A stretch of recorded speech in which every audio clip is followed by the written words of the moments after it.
તો બનાસકાંઠામાં વીજ બિલ મુદ્દે સ્થાનિકોમાં રોષ જોવા મળી રહ્યો છે। વીજ બિલ વધુ આવતા સ્થાનિકો અને ગૃહિણીઓમાં આક્રોશ છે।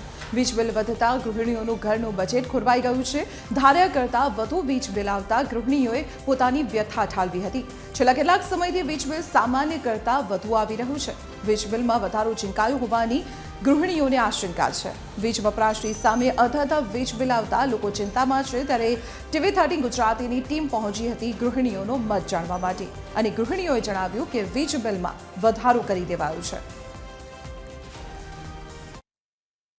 હાલ બાળકોની એક્ઝામનો સમય ચાલે છે, તો રાત્રે આખી રાત લોકોને વાંચવાનું હોય છે અને વારંવાર લાઇટનું બિલ વધતા કારણે કે જે બજેટનું જે સામાન્ય વ્યક્તિને છે એ બજેટ આખું ખોરવાઈ જાય છે કે પહેલાં જે 1000-1200 રૂપિયા બિલ આવતું એની જગ્યાએ 1500-1600 રૂપિયા બિલ આવે છે। ડાયરેક્ટ 600-700 રૂપિયાનો ડિફરન્ટ આવે છે।